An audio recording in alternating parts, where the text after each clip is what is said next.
서울의 스카이라인이 잿빛 비에 잠겨 흐릿하게 번져가고 있었다. 남자는 자신의 손목시계를 내려다보았다. 낡은 가죽 스트랩, 그것은 과거의 유물이었다. 그는 천천히 넥타이를 고쳐매며 거울 속에 비친 자신을 응시했다. 그 눈동자 속에는 차가운 이성이 지배하는 심연이 있었고 그 밑바닥에는 끓어오르는 용암 같은 복수심이 숨겨져 있었다. 오늘 그가 이 거대한 제국의 심장부로 걸어 들어간다. 패는 칼보다 강하다고 하지만 때로는 칼만이 유일한 대화 수단이 된다. 이것은 단순한 승진이 아니다. 이것은 피로 쓰일 교향곡의 첫 번째 악장이다. 1000명 그룹 이사회의 육중한 오크나무 문이 천천히 열렸다.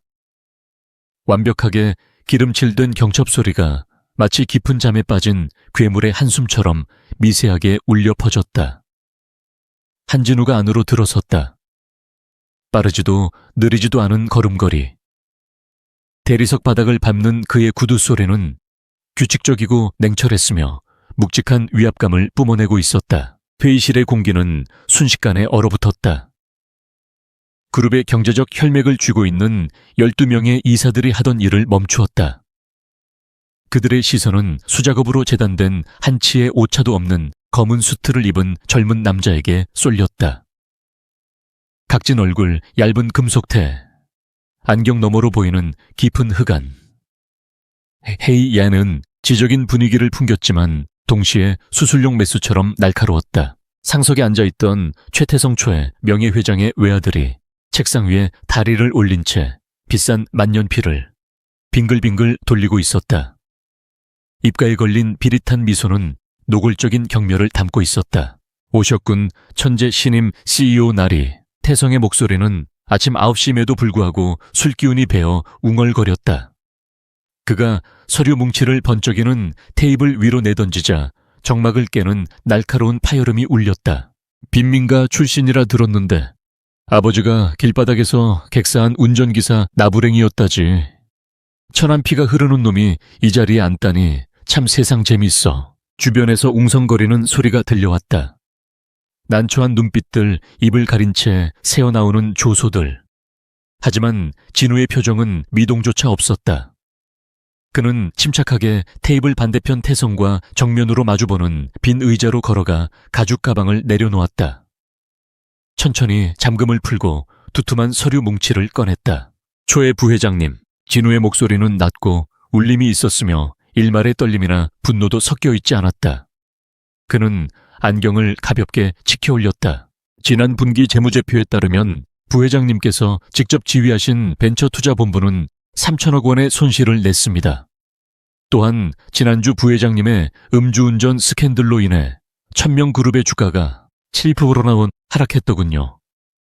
혈통을 논하시는데 혹시 부회장님의 그 고귀한 혈액에는 알코올 성분이 너무 많아 기본적인 사고 능력마저 마비시킨 건 아닌지 의문이 듭니다만. 좌중이 숨을 죽였다. 태성의 얼굴이 붉게 달아올랐고 그는 자리를 박차고 일어나 테이블을 내리쳤다. 이 새끼가 감히. 아직 제 말 안 끝났습니다. 진우가 말을 잘랐다. 그의 눈빛은 두 개의 송곳처럼 상대의 심장을 파고들었다. 제가 이 자리에 있는 건 혈통 때문이 아니라 실리콘밸리에서 2조 원 규모의 인공지능 독점 계약을 따왔기 때문입니다. 여기 계신 분들은 사업가입니까? 아니면 혈통 타령이나 하는 전래동화 애호가들입니까? 다시금 침묵이 감돌았지만 이번에는 두려움과 경외가 섞인 침묵이었다. 진우는 단 몇 마디로 판세를 뒤집었다. 그는 단순한 기술 천재가 아니었다. 그는 새로운 우두머리 늑대였다. 회의는 살얼음판 같은 긴장 속에서 끝났다. 진우가 회의실을 나서자 그의 등 뒤로 계산적인 시선들과 최태성의 광기 어린 증오가 꽂혔다. 복도로 나오자마자 작지만 날렵한 그림자가 그의 앞을 막아섰다. 높게 묶은 긴 흑발 몸매를 드러내는 타이트한 오피스룩을 입은 여자였다. 커다란 눈망울은 장난기 가득해 보였지만 그 깊은 곳에는 사냥꾼의 예리함이 숨겨져 있었다. 안녕하세요, 사장님.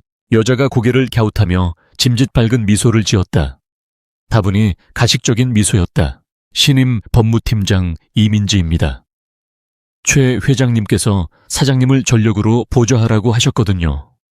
다른 말로 하자면 24시간 감시하라고 말이죠. 진우는 걸음을 멈추고 그녀를 훑어보았다. 손가락 마디마디에 박힌 굳은 살. 오랫동안 유도를 수련한 흔적이었다. 적의 양녀. 나를 감시하기 위해 훈련된 인형인가. 보모는 필요 없습니다, 이 팀장. 법률 지식이 그 애교 부리는 실력보다 낫길 바라는군요. 민지가 입술을 삐죽이며 그를 따라붙었다. 또각거리는 하이힐 소리가 복도에 울렸다. 너무 차가우시네. 그래도 우린 직장 동료잖아요. 취임 기념으로 커피 한 잔 안 사주시나요? IQ가 80이라던데 EQ는 마이너스 무한대인가 보네요. 진우는 대꾸 없이 임원 전용 엘리베이터로 향했다. 민지가 따라 타려 하자 그가 손을 들어 제지했다. 이 엘리베이터는 CEO와 부회장 전용입니다. 옆에 일반 승강기를 이용하시죠. 다디는 엘리베이터 문 사이로 민지의 황당해하는 얼굴이 보였다. 그녀는 허공에 주먹질을 하며 거만한 상사를 욕했다. 하지만 문이 완전히 닫히자 그녀의 입가에서 미소가 사라지고 차가운 표정이 자리 잡았다. 그녀는 휴대폰을 꺼내 짧은 메시지를 보냈다. 타겟 경계 심함, 접근 어려움, 강화 유리와 스테인리스 스틸로 마감된 엘리베이터 안 진우는 혼자였다. 그는 넥타이를 살짝 느슨하게 풀며 숨을 내쉬었다. 방금 전의 심리전은 서곡에 불과했다. 층수를 알리는 숫자가 빠르게 내려가고 있었다. 30층, 25층, 20층. 갑자기 엘리베이터가 18층에서 덜컹거리며 멈췄다. 기계실이 있는 층이라 이 시간엔 사람이 없을 터였다. 문이 열렸다. 작업복을 입은 건장한 사내 4명이 들이닥쳤다. 모자를 푹 눌렀어 얼굴을 반쯤 가린 그들은 무거워 보이는 공구함을 들고 있었다. 비좁은 공간의 공기가 순식간에 탁해졌다. 기름 냄새와 땀 냄새, 그리고 특유의 비릿한 냄새. 살기 싸치였다. 진우는 구석에 서서 반사되는 금속문을 응시했다. 엘리베이터를 잘못 타신 것 같군요. 가장 가까이 있던 사내가 누런 이를 드러내며 비릿하게 웃었다. 그가 공구함을 바닥에 툭 떨어뜨렸다. 쨍그랑 금속 부딪히는 소리가 신경을 긁었다. 잘못한 게요 아닙니다, 사장님. 최 부회장님이 안부 전해달라십니다. 이 엘리베이터가 가끔 추락사고를 일으킨다고 하더군요. 아주 위험하죠. 말이 끝나기가 무섭게 놈이 공구함에서 군용 단검을 꺼냈다. 칠흑 같은 날이 번뜩였다. 나머지 셋도 쇠파이프와 잭나이프를 꺼내 들었다. 좁은 엘리베이터는 순식간에 죽음의 케이지로 변했다. 문이 닫혔다. 천장 구석에 CCTV 표시등이 꺼졌다. 조명이 깜빡거리더니 붉은 비상등으로 바뀌었다. 진우는 안경을 벗어 조심스럽게 접은 뒤 행거치프 주머니에 넣었다. 마치 티타임을 준비하는 귀족처럼 우아하고 느긋한 동작이었다. 절체절명의 위기 상황과는 전혀 어울리지 않는 태도였다. 4명인가? 15초. 내 수트에 피 튀기지 마라. 단검을 든 사내가 괴성을 지르며 진우의 복부를 노리고 찔러 들어왔다. 빠르고 치명적인 전문가의 솜씨였다. 하지만 진우는 물러서지 않았다. 최소한의 움직임으로 몸을 왼쪽으로 비틀었다. 날카로운 칼날이 수트 자락을 스치고 지나갔다. 진우의 왼손이 놈의 손목을 낚아채는 동시에 오른손이 놈의 울대뼈를 향해 강력한 어퍼컷을 꽂아 넣었다. 우두둑 소름 끼치는 파열음. 사내는 눈을 까디집으며 단검을 놓치고 바닥으로 고꾸라졌다. 입에서 피거품이 끓어올랐다. 나머지 셋이 멈칫한 것도 잠시 동시에 달려들었다. 쇠파이프가 진우의 머리를 노리고 날아들었다. 진우는 상체를 숙이며 다리를 뻗어 놈의 발목을 후려쳤다. 중심을 잃고 앞으로 쏠리는 놈의 머리채를 휘어잡아 엘리베이터 안전배에 처박았다. 쾅 둔탁한 소리와 함께 유리에 선혈이 낭자했다. 남은 두 놈은 당황했지만 물러설 곳이 없었다. 잭나이프를 든 놈이 마구잡이로 칼을 휘둘렀다. 진우는 크라브 마가, 케이랍 마가 기술을 응용해 고급 원단으로 감싸인 팔뚝으로 칼날을 막아냈다. 살을 내주고 뼈를 취한다. 그는 옷소매가 찢어지는 것을 감수하고 놈의 멱살을 잡았다. 그대로 자신의 이마로 놈의 코를 들이받았다. 강력한 박치기에 놈은 비명을 지르며 나뒹굴었다. 진우는 몸을 회전시켜 옆차기로 놈의 가슴팍을 가격해 문 쪽으로 날려버렸다. 마지막 남은 거구의 사내가 떨면서 뒷걸음질 쳤다.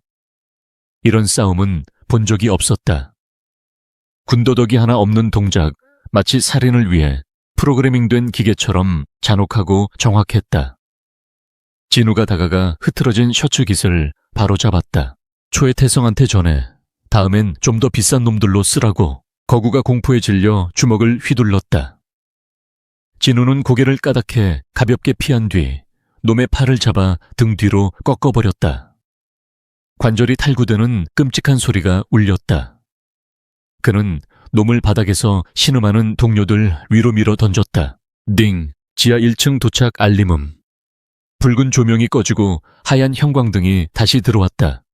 문이 천천히 열렸다. 밖에는 이민지가 김이 모락모락 나는 커피 2잔을 든 채 서 있었다. 그를 놀라게 해주려고 계단으로 뛰어내려온 참이었다. 하지만 그녀의 얼굴에 걸려있던 미소가 딱딱하게 굳어버렸다.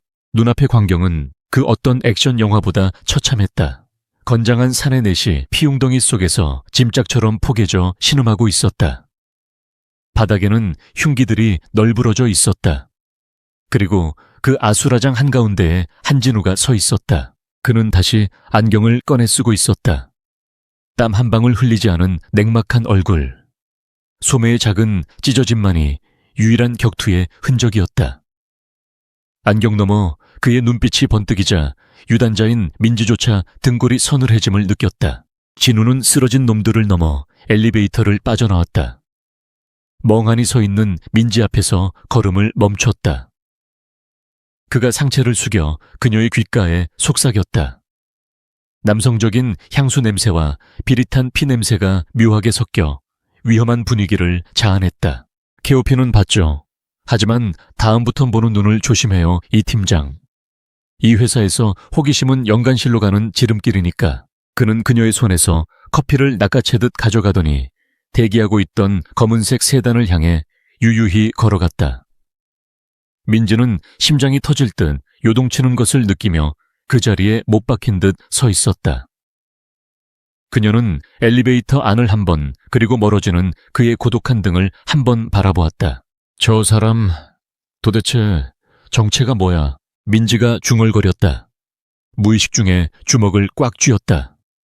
이 감시 임무 생각보다 훨씬 위험하고 흥미로울 것 같았다. 그리고 여자의 직감이 말하고 있었다. 저 남자는 1000명 그룹을 잿더미로 만들 수 있는 폭탄을 품고 있다고. 진우는 차 뒷좌석에 앉아 문을 닫았다. 그는 소매에 찢어진 자국을 보며 미간을 찌푸렸다. 집으로 가죠. 어머니가 저녁 차려놓고 기다리시니까. 기사에게 말하는 그의 목소리는 언제 그랬냐는 듯 다시 평범한 아들의 따스함을 되찾고 있었다. 검은 세단이 빗줄기를 뚫고 미끄러져 나갔다. 음모가 소용돌이치는 마천루를 뒤로 한 채 진짜 전쟁은 이제 막 시작되었다. 1000명 그룹 본사 65층 전략기획실의 아침은 전쟁터와 같았다. 하지만 그 소란스러움 속에서도 한진우의 집무실만은 무균실처럼 고요했다. 그는 거대한 통유리창 너머로 서울 시내를 내려다보고 있었다. 어제의 엘리베이터 습격 사건은 경찰에 신고되지 않았다. 예상했던 대로였다. 최태성 부회장 측에서 손을 쓴 것이다. 그들에게는 사고를 덮을 힘이 있었고 진우에게는 아직 그 힘을 역이용할 때가 아니었다. 똑똑! 노크 소리가 들리기도 전에 문이 벌컥 열렸다. 비서실장이 당황하며 제지하려 했지만 막무가내로 밀고 들어오는 인형, 랜디 잉을 막을 수는 없었다. 이민지였다. 그녀는 자신의 몸통만 한 서류 더미를 낑낑대며 들고 들어와 진우의 책상 위에 쿵 하고 내려놓았다. 좋은 아침입니다. 사장님, 결제 서류 대령했습니다. 민지는 이마에 맺힌 땀을 손등으로 훔치며 환하게 웃었다. 어제 지하 주차장에서 봤던 공포에 질린 표정은 온데간데 없었다. 대신 작정하고 달라붙으려는 뻔뻔함이 그 자리를 채우고 있었다. 진우는 천천히 몸을 돌려 그녀를 바라보았다. 그의 시선이 서류 더미와 민지의 얼굴을 오갔다.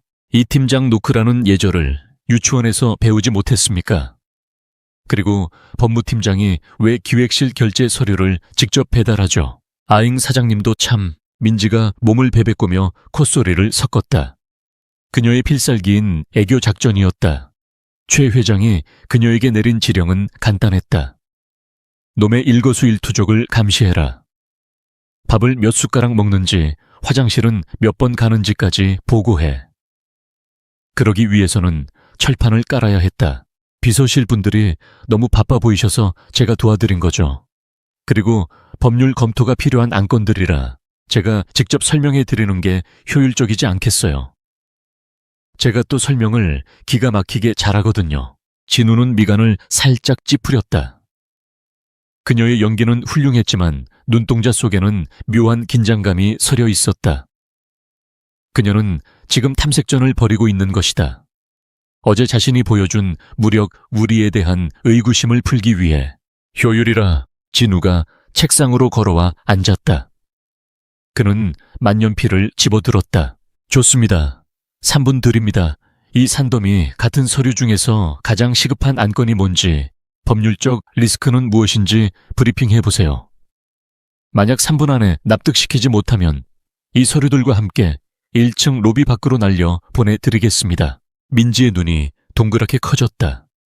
농담이 아니었다. 저 남자의 눈은 진심이었다. 그녀는 헛기침을 하며 순식간에 표정을 바꿨다. 장난기 어린 애교는 사라지고 냉철한 법무팀장의 모습이 튀어나왔다. 그녀는 서류 더미 중간에서 정확히 파란색 파일 하나를 뽑아냈다. 현재 진행 중인 성수동 스마트시티 재개발 건입니다. 원주민 보상 문제로 알박기 소송이 들어왔는데 상대 측 변호사가 꽤 악질입니다. 환경단체와 연계해서 여론전을 준비하고 있어요. 만약 이번 주 내로 합의점을 찾지 못하면 공사 중지 가처분 신청이 인용될 확률이 70% 이상입니다. 그러면 하루 이자 비용만 2억 원이 발생하죠. 그녀는 숨 쉴 틈 없이 말을 이었다. 하지만 제가 조사해 본 결과 시위 주동자의 아들이 우리 계열사 하청업체에 취업 청탁을 한 정황이 있습니다. 이걸 역으로 이용하면 협상 테이블에서 우위를 점할 수 있습니다. 법적으로는 협박이 될 수 있지만 기업 윤리 차원에서 내부 감사 명목으로 접근하면 문제 될 게 없습니다. 정확히 2분 40초. 핵심을 찌르는 분석이었다. 진우의 입가에 아주 희미한 미소가 스쳤다. 최 회장이 단순히 얼굴마담으로 양녀를 앉힌 건 아니라는 생각이 들었다. 그녀는 유능했다. 다만 그 유능함이 악한 자들을 위해 쓰이고 있다는 점이 안타까울 뿐이었다. 나쁘지 않군요. 진우가 짧게 평했다. 진행하세요. 단 잡음이 밖으로 새어나가지 않게. 넵, 알겠습니다. 민지는 다시 밝은 표정으로 돌아와 격려하듯 손을 올렸다. 그럼 결제해 주신 걸로 알고 이만 물러가. 기전에 그녀는 책상 앞으로 바짝 다가와 몸을 숙였다. 은은한 샴푸 향기가 진우의 코끝을 자극했다. 점심 같이 드시죠. 개어절합니다. 왜요? 어제 커피도 거절하시고 밥도 거절하시고 사장님은 광합성만 하고 사세요. 사람은 밥심으로 사는 거예요. 밥심제가 맛집 리스트 꽉 채워놨단 말이에요. 저는 혼자 먹는 게 편합니다. 에이, 그러지 말고 가시죠. 제가 법인카드로 쏘겠습니다. 아, 사장님, 법인카드 말고 제 법인카드로요. 이래 보여도 제가 맛집 내비게이션이에요. 맛없는 거 먹으면 두드러기 나는 체질이라니까요. 민지는 포기하지 않고 칭얼거렸다. 사실 그녀는 배가 고픈 것도 있었지만 진우의 식사 습관과 동선을 파악해야 한다는 임무를 수행 중이었다. 무엇보다 이 차가운 로봇 같은 남자가 밥을 먹을 때는 어떤 표정을 짓는지 궁금했다. 진우는 한숨을 내쉬었다. 그녀를 떼어내려면 한 번쯤은 어울려주는 척하는 게 나을 수도 있었다. 게다가 그도 인간인지라 배가 고팠다. 오늘만입니다. 야호, 그럼 따라오세요. 민지가 데려간 곳은 회사 근처의 허름한 감자탕 집이었다.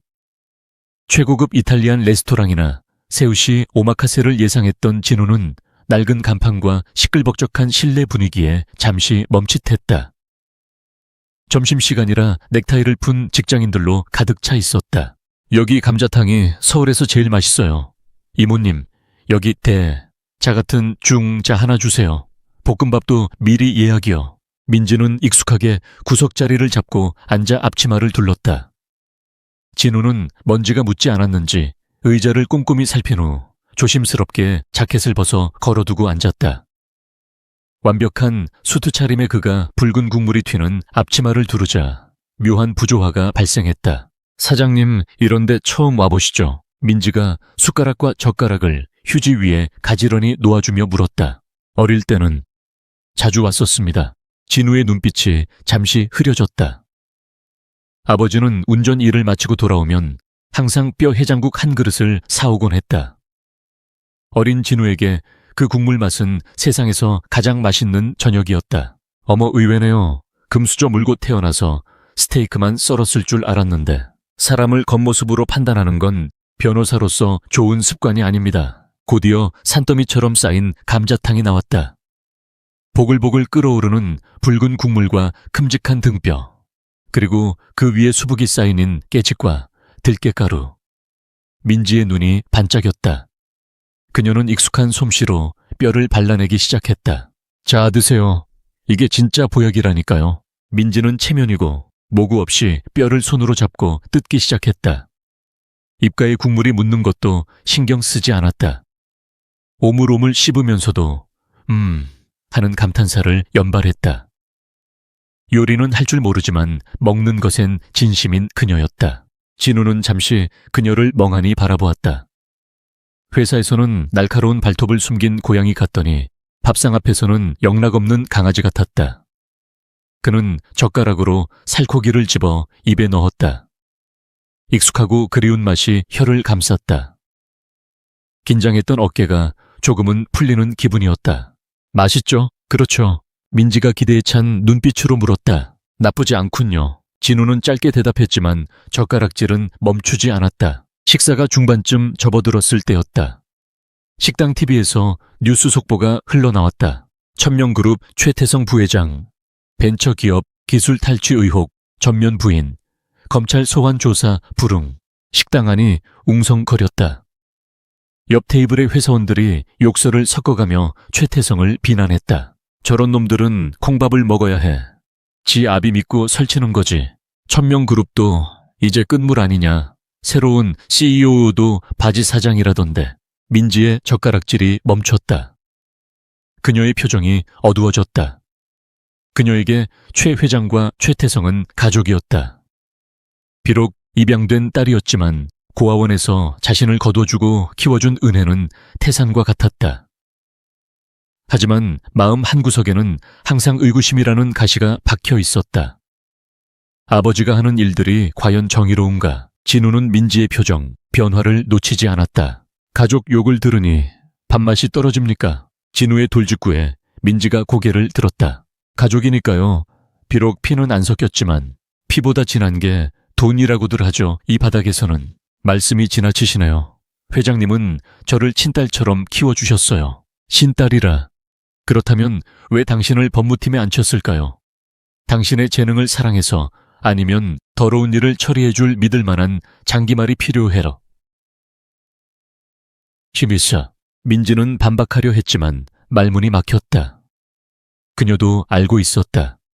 자신이 처리해온 수많은 안건들 뒤에 숨겨진 추악한 진실들을. 그녀는 애써 외면해 왔을 뿐이다. 식사 끝났으면 일어나죠. 진우가 자리에서 일어났다. 분위기는 다시 차가워졌다. 그날 밤 민지는 잠을 이룰 수 없었다. 진우의 말이 머릿속을 맴돌았다. 더러운 일을 처리해줄 장기말. 그녀는 침대에서 뒤척이다가 결국 몸을 일으켰다. 그녀가 머무는 곳은 최 회장의 성북동 저택 별채였다. 본체와는 정원을 사이에 두고 연결되어 있었다. 모두가 잠든 새벽 2시. 민지는 검은색 후드티를 눌러쓰고 본체로 향했다. 그녀에게는 보안 시스템을 통과할 수 있는 마스터키가 있었다. 최 회장의 서재는 2층 가장 안쪽에 있었다. 묵직한 마호간이 문을 열고 들어서자 오래된 책 냄새와 시가 냄새가 났다. 그녀는 심장이 터질 듯 뛰는 것을 느끼며 책상으로 다가갔다. 그냥 확인만 하는 거야. 아버지가 결백하다는 걸 확인하고 싶은 것뿐이야. 그녀는 컴퓨터를 켰다. 비밀번호는 그녀의 생일이었다. 아이러니하게도 그 사실이 그녀를 더 죄책감에 빠뜨렸다. 바탕화면에는 수많은 폴더가 있었다. 그녀는 최근 뉴스에 나온 기술 탈취 건과 관련된 파일을 찾으려 했다. 하지만 마우스 커서가 멈춘 곳은 우연히 발견한 숨긴 폴더였다. 폴더명은 날짜였다. 1998-04-12. 민지의 숨이 턱 막혔다. 1998년 4월 12일. 그녀의 친부모님이 교통사고로 사망한 날이었다. 그리고 그녀가 고아가 되어 최 회장의 손을 잡았던 날, 그녀는 떨리는 손으로 폴더를 더블 클릭했다. 암호가 걸려 있었다. 그녀는 생각나는 모든 조합을 넣어보았다. 최 회장의 생일 회사 창립일 태성 오빠의 생일. 모두 틀렸다. 마지막으로 그녀는 친부모님의 이름을 조합해 보았다. 접속 성공. 폴더 안에는 스캔된 문서들과 낡은 사진 파일들이 들어 있었다. 사진 속에는 찌그러진 트럭과 불타는 승용차가 있었다. 그녀가 기억하는 그 끔찍한 사고 현장이었다. 하지만 다음 사진이 그녀를 충격에 빠뜨렸다. 사고 현장 근처에 서 있는 젊은 시절의 최 회장. 그리고 그 옆에서 고개를 숙이고 있는 낯선 남자. 그 남자는 무언가를 최 회장에게 건네고 있었다. 피 묻은 서류 가방이었다. 민지는 문서를 열었다. 그것은 경찰 조서가 아니었다. 흥신소에서 작성한 듯한 작전 보고서였다. 타겟 제거 완료. 브레이크 조작 흔적 없음. 특허 관련 원본 데이터 회수 성공. 목격자 없음. 단 뒷좌석에 아이 이민지는 생존. 회장님 지시대로 거두어드림. 민지의 입에서 바람 빠지는 소리가 났다. 다리에 힘이 풀려 바닥에 주저앉았다. 눈물이 왈칵 쏟아졌다. 사고가 아니었다. 살인이었다. 자신을 키워준 양아버지가 친부모를 죽인 살인마였다. 그리고 뻔뻔하게도 그 딸을 데려다가 자신의 충견으로 키웠다. 세상이 무너지는 것 같았다.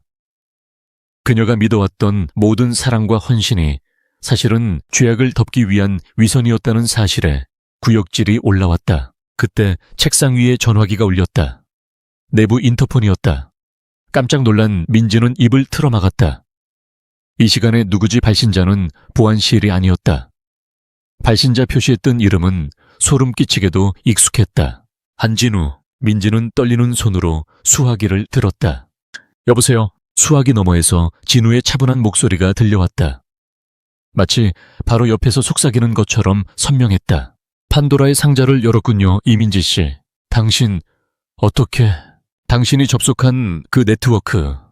사실은 제가 심어둔 백도어를 통해 모니터링 중이었습니다.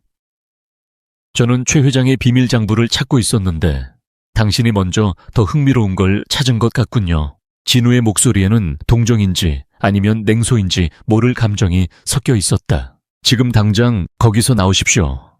최태성이 방금 귀가했습니다. 서재로 갈 겁니다. 민지의 심장이 얼어붙었다.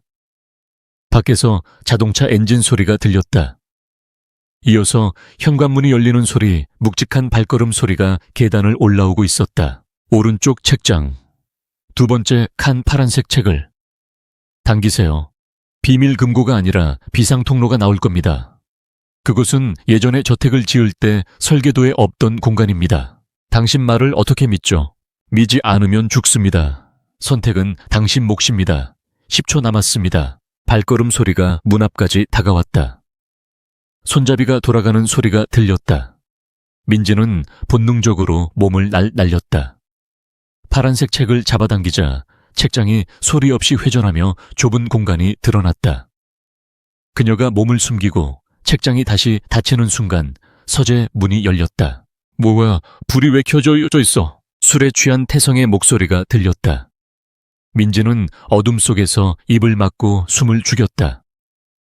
그녀의 손에는 USB 하나가 꽉 쥐어 있었다. 방금 복사한 부모님의 죽음에 대한 진실이었다. 수화기는 이미 끊어졌지만 진우의 마지막 말이 귓가에 맴돌았다. 이제 당신은 되돌아갈 수 없습니다. 환영합니다, 지옥에 온 것을. 새벽의 공기는 차갑고 축축했다. 한진우의 검은색 세단이 성북동의 굽은 도로를 미끄러지듯 빠져나가고 있었다. 조수석에 앉은 이민지는 창밖을 멍하니 바라보고 있었다.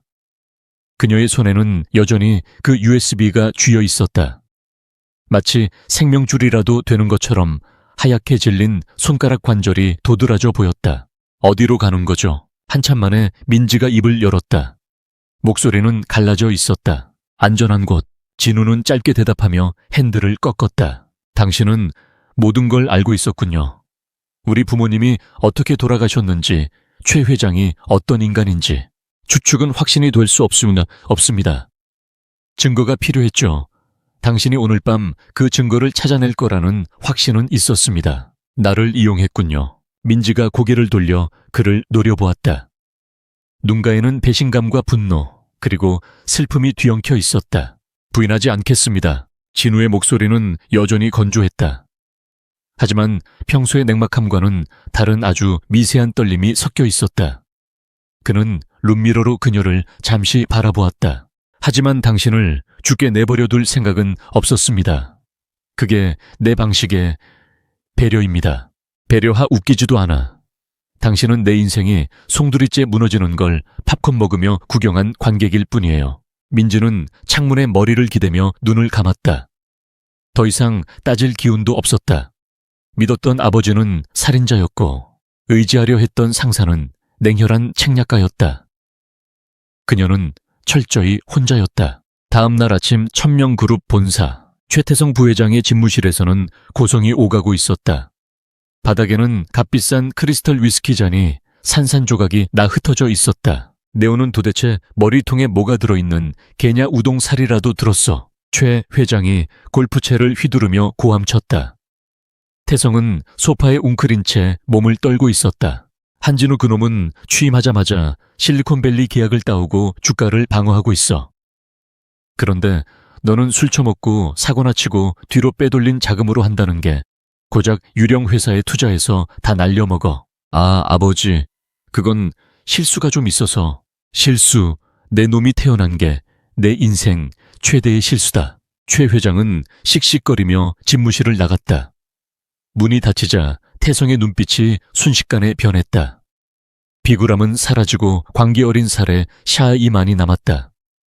그는 깨진 유리 조각을 밟으며 일어섰다. 책상 위에는 비서가 몰래 찍어보낸 사진들이 놓여 있었다. 어제 점심 감자탕집에서 한진우와 이민지가 마주보고 앉아있는 사진. 그리고 오늘 새벽 한진우의 차에서 내리는 이민지의 사진. 이민지, 이 은혜도 모르는 년이. 태성은 사진을 구겨버렸다. 그는 민지를 동생 이상으로 아니 비틀린 소유욕으로 바라보고 있었다. 그런데 감히 자신의 자리를 위협하는 한진우와 붙어먹다니. 질투심이 이성을 마비시켰다. 그는 떨리는 손으로 대포폰을 꺼내 어딘가로 전화를 걸었다. 에요나야, 오늘 작업 하나 하자. 깔끔하게 처리해. 본보기로 아주 처참하게 밟아버려. 같은 시각 진우의 집무실. 진우는 듀얼 모니터에 띄워진 복잡한 숫자들의 흐름을 쫓고 있었다. 민지가 가져온 USB의 내용은 빙산의 일각이었다. 그는 천명그룹의 자금 흐름을 역추적하여 최태성이 운영하는 불법 자금 세탁 루트를 파고들고 있었다. 솔라 에너지 프로젝트, 서해안 간척지에 태양광 발전소를 짓는다는 명목으로 수천억 원의 자금이 흘러 들어갔다. 하지만 위성 사진으로 확인한 그곳은 잡초만 무성한 황무지였다. 전형적인 페이퍼 컴퍼니를 이용한 횡령. 이 정도면 최태성의 목을 칠 수 있어. 진우가 혼잣말을 중걸거릴 때 문이 열리고 민지가 들어왔다. 그녀의 눈은 퉁퉁 부어 있었지만 옷차림은 완벽한 정장이었다. 프로 정신인지 아니면 도끼인지 알 수 없었다. 출근 안 할 줄 알았는데 월급은 받아야죠. 그리고 아직 확인할 게 남았으니까요. 민지는 진우의 책상 앞에 서류 봉투를 내밀었다. 솔라 에너지 프로젝트 현장 실사 보고서가 필요하다고 하셨죠. 법무팀 입회해 오늘 오후에 방문하기로 되어 있습니다. 위험할 수 있습니다. 최태성이 냄새를 맡았을 겁니다. 상관없어요. 내 눈으로 직접 봐야겠어요. 그들이 내 부모님의 목숨값으로 무슨 짓을 하고 있는지. 진우는 그녀의 결연한 눈빛을 읽었다. 말려도 소용없을 터였다. 좋습니다. 30분 뒤에 출발하죠. 목적지는 인천 외곽에 버려진 공단 지역이었다. 차로 이동하는 내내 차 안에는 무거운 침묵이 감돌았다. 운전은 진우가 직접 했다. 운전 좀 살살 하시면 안 돼요. 멀미 날 것 같아요. 민지가 침묵을 깨고 투덜거렸다. 긴장을 풀기 위한 그녀만의 방식이었다. 비바른 도착이 생명입니다. 아니 무슨 카레이서예요. 내비게이션 도착 예정 시간보다 20분이나 빠르잖아요. 저 아직 시집도 못 갔는데 교통사고로 죽기 싫거든요. 걱정 마십시오. 제 운전 실력은 꽤 훌륭한 스승님께 배웠으니까요. 진우가 말을 흐렸다. 아버지. 그 단어는 여전히 그에게 아픈 가시였다. 차는 비포장도로를 덜컹거리며 달렸다. 주위에는 녹슨 컨테이너 박스와 짓담한 콘크리트 건물들 뿐이었다. 잡초가 무성하게 자라 도로를 침범하고 있었다. 여기 맞아요. 태양광 발전소라면서 패널은커녕 고철 덩어리만 보이는데. 그러니까 유령 사업이라는 겁니다. 진우가 차를 세웠다. 공터 한가운데였다. 사방이 탁 트여 있어 매복하기 딱 좋은 지형이었다. 진우의 감각이 경고음을 울렸다. 너무 조용했다. 새소리조차 들리지 않는 인위적인 정적. 내리지 마십시오. 진우가 안전벨트를 풀며 낮게 말했다. 네. 그 순간 굉음과 함께 덤프트럭 2대가 앞뒤 도로를 막아섰다. 흙먼지가 자욱하게 피어올랐다. 컨테이너 뒤편에서 쇠파이프와 야구 방망이를 든 건장한 사내들이 쏟아져 나왔다. 대충 봐도 20명은 넘어 보였다. 진짜 가지가지하네. 민지가 헛웃음을 지었다. 그녀도 상황을 파악하고 하이힐을 벗어던졌다. 차 뒷좌석에서 운동화를 꺼내 갈아 신었다. 언제나 준비되어 있는 그녀였다. 내리지 말라고 했을 텐데요. 혼자 영웅놀이 하시게요. 저놈들 딱 봐도 깡패들이에요. 사장님 혼자서는 무리예요. 제 계산에 따르면 승률은 90%입니다. 나머지 10%는요. 당신이 짐이 될 경우 말이나 못 사면. 민지는 문을 열고 나갔다. 진우도 한숨을 쉬며 재킷을 벗어 차 안에 던져두고 밖으로 나갔다. 셔츠 소매를 걷어 올리는 그의 팔뚝에 힘줄이 섰다. 깡패들의 우두머리로 보이는 얼굴에 긴 흉터가 있는 남자가 쇠사슬을 감은 손을 흔들며 다가왔다. 한진우 사장님, 그리고 우리 이민지 팀장님, 최 부회장님이 특별히 아주 뜨거운 환영식을 준비하라고 하셔서 말이야. 최태성은 사람을 보내는 취향이 참 한결같군. 쓰레기장에는 쓰레기들만 모인다더니. 진우의 도발에 흉터 남의 얼굴이 일그러졌다. 이 새끼가 주둥이만 살아서 저 반쯤 죽여놔. 고함과 함께 20명의 깡패들이 함성을 지르며 달려들었다. 진우가 먼저 움직였다. 가장 먼저 달려든 놈의 야구 방망이를 피하고 명치에 주먹을 꽂았다. 억소리와 함께 놈이 고꾸라지자 그 반동을 이용해 뒤따라오던 놈의 턱을 올려찼다. 그의 움직임은 간결하고 파괴적이었다. 뼈가 부러지는 소리가 리듬처럼 울렸다. 민지도 가만히 있지 않았다. 그녀는 유도 국가대표 상비군 출신이었다. 힘으로 맞서는 대신 상대의 힘을 이용했다.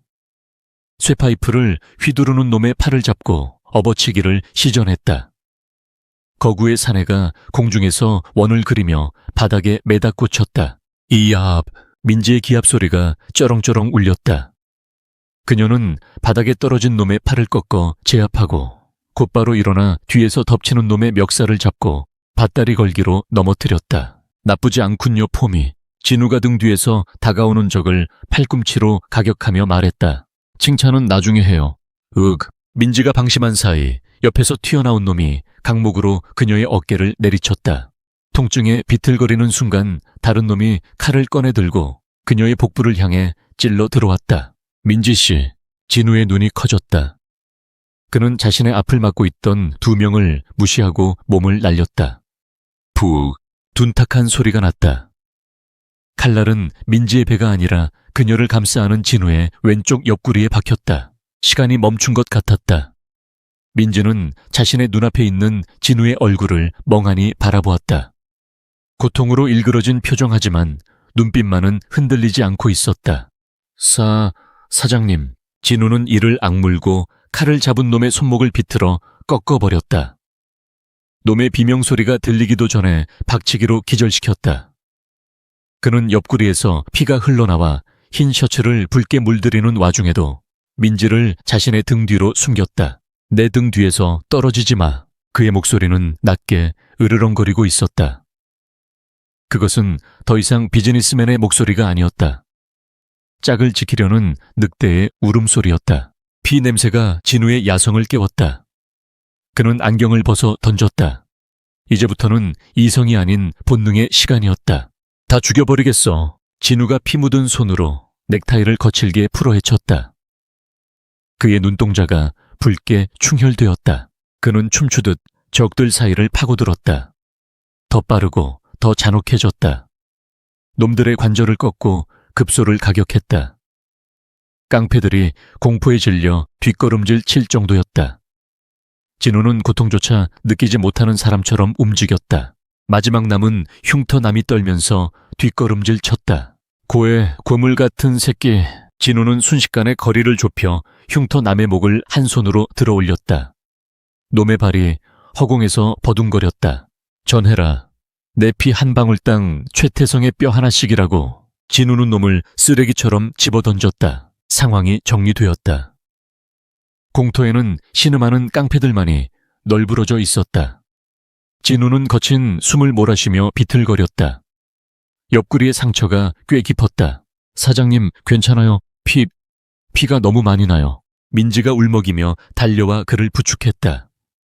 그녀의 손이 진우의 피로 붉게 물들었다. 이 정도는 찰과상입니다. 진우는 애써 태연한 척했지만 안색이 창백했다. 그는 무거운 몸을 민지에게 기댔다. 그리고 운전은 당신이 해야겠군요. 난 지금 핸들 돌릴 힘도 없으니까. 지금 농담이 나와요. 빨리 병원부터 가야 해요. 민지는 그를 부축해 차 뒷좌석에 태웠다. 그녀는 찢어진 셔츠 자락으로 그의 상처를 지혈했다. 진우의 차가운 손이 민지의 손을 잡았다. 병원은 안 됩니다. 경찰이 개입하면 일이 복잡해져요. 그럼 어떡해요? 이대로 죽게 둘 순 없잖아요. 우리 집으로 갑니다. 어머니가 치료해 주실 겁니다. 진우의 의식이 흐릿해져 갔다. 민지는 입술을 깨물며 운전석에 올랐다. 눈물이 앞을 가렸지만 지금은 울 때가 아니었다. 죽지 마요, 제발. 당신마저 잃으면 난 정말. 그녀는 엑셀을 밟았다. 차는 굉음을 내며 황무지를 빠져나갔다. 백미러로 보이는 진우의 창백한 얼굴이 그녀의 가슴을 후벼 팠다. 어제까지만 해도 서로를 경계하던 적이었고 상사와 부하였다. 하지만 피냄새와 화약 냄새가 진동하는 이 전장 찬창에서 두 사람은 서로의 생명을 쥐고 있는 유일한 공범자가 되었다. 그리고 민지는 깨달았다. 자신의 심장이 두려움 때문이 아니라 저 남자를 잃을지도 모른다는 공포 때문에 미친 듯이 뛰고 있다는 것을. 자동차는 서울의 화려한 넌사인을 뒤로하고 어둠이 짙게 깔린 변두리 성북동 언덕 너머의 낡은 주택가로 들어섰다. 좁고 가파른 골목길을 오르는 동안 이민지의 손은 쉬지 않고 떨리고 있었다. 뒷좌석의 한진호는 거친 숨을 몰아쉬면서도 침착하게 길을 안내했다. 세 번째 골목에서 우회전, 파란 대문 집입니다. 차가 멈춰 섰다. 담쟁이 덩굴이 무성하게 덮인 낡은 단독주택이었다. 민지는 서둘러 뒷좌석 문을 열고 진우를 부축했다. 그의 몸은 불덩이처럼 뜨거웠지만 손끝은 얼음장처럼 차가웠다. 조금만 참아요. 다 왔어요. 그때 대문이 열리고 누군가 뛰쳐나왔다. 진우야. 희끗희끗한 머리를 단정하게 빗어 넘긴 중년의 여인이었다. 앞치마를 두른 그녀의 얼굴에는 세월의 풍파가 고스란히 내려앉아 있었지만 눈빛만은 맑고 강인했다. 진우의 어머니 박 여사였다. 그리고 그 뒤를 따라 나온 또 한 사람, 민지의 눈이 커졌다. 유모. 그녀는 자신의 눈을 의심했다. 5년 전 최 회장의 집에서 이유도 모른 채 쫓겨났던 그녀의 유모 강순자 씨였다. 민지에게는 친엄마보다 더 엄마 같았던 사람. 그녀가 왜 여기에 그것도 한진우의 어머니와 함께 있는 걸까? 아가씨 민지, 아가씨니 강순자 역시 놀라움에 입을 다물지 못했다. 하지만 감상에 젖을 시간이 없었다. 박 여사가 진우의 피 젖은 셔츠를 보고 소리쳤다. 순자댁 방으로 옮겨요. 어서 구급 상자랑 뜨거운 물 준비하고. 방 안은 낡았지만 정갈했다. 진우는 이불 위에 눕혀졌다. 박 여사는 익숙한 솜씨로 진우의 상처를 살폈다. 깊다. 꿰매야겠어. 마취제는 없는데 그냥 하세요. 익숙합니다. 진우가 담담하게 말했다. 그는 수건을 입에 물었다. 민지는 참아볼 수 없어 고개를 돌리려 했지만 진우의 손이 허공을 젓는 것을 보고 엉겁결에 그 손을 잡았다. 제가 잡아드릴게요. 박 여사가 소독된 바늘로 살을 꿰매는 동안 진우의 몸이 팽팽하게 긴장했다. 굵은 땀방울이 이마를 타고 흘러내렸다. 신음소리 하나 내지 않았지만 민지의 손을 꽉 쥐는 악력에서 그가 겪고 있는 고통이 고스란히 전해졌다. 그 고통의 시간 동안 민지는 진우의 상반신에 새겨진 수많은 흉터들을 보았다. 칼자국, 화상자국 총상으로 보이는 둥근 흉터까지. 그것은 엘리트 CEO의 몸이라기보다는 전쟁터를 구른 용병의 몸이었다. 도대체 어떤 인생을 살아온 거야? 치료가 끝나고 붕대를 감자 진우는 기절하듯 잠이 들었다. 거실로 나온 민지는 멍하니 앉아 있었다. 강순자가 따뜻한 유자차 한 잔을 내밀었다. 마셔라. 많이 놀랐지? 유모. 어떻게 된 거야? 왜 여기서 사장님 어머니랑 같이 살아? 강순자는 씁쓸한 미소를 지으며 맞은편에 앉았다. 5년 전 회장님 댁에서 쫓겨나고 갈 곳이 없었어. 퇴직금도 한 푼 못 받고 거리로 나앉았지. 그때 날 거둬준 게 진우 학생, 아니 지금은 사장님이지. 그분이셨어. 자기 어머니가 혼자 계시니 말동무나 해달라면서 집이랑 생활비를 마련해 주더구나. 민지의 가슴이 찡하게 울렸다. 차가운 로봇 같던 한진우가 자신의 유모를 뒤에서 몰래 챙기고 있었다니. 진우 그 사람 겉은 차가워 보여도 속은 깊은 사람이야. 어린 나이에 아버지를 잃고 고생을 많이 했어. 어머니 눈이 점점 나빠지셔서 걱정이 많았거든. 눈이요. 녹내장이 심하셔. 그래서 내가 옆에서 손발이 되어드리고 있지. 민지는 잠든 진루가 있는 방문을 바라보았다. 그가 달리 보였다. 그는 단순히 복수기가 아니었다. 그는 지켜야 할 사람들을 위해 악마의 탈을 쓴 수호자였다. 1시간 뒤 진우가 눈을 떴다. 통증은 가라앉았지만 온몸이 뻐근했다. 눈을 뜨자마자 보인 것은 침대맡에 엎드려 잠든 민지의 얼굴이었다. 그는 조심스럽게 몸을 일으켰다. 인기척의 민지가 부스스 눈을 떴다. 일어났어요. 몸은 좀 어때요? 나쁘지 않습니다. 10점 만점에 6점 정도. 진우가 여튼 농담을 건네자 민지가 안도의 한숨을 내쉬었다. 진짜 죽는 줄 알았잖아요. 왜 그랬어요? 왜 칼을... 대신 맞아요. 당신 천재라며. 계산 빠르다며. 그 상황에서 당신이 다치면 손해라는 계산 안 나와요.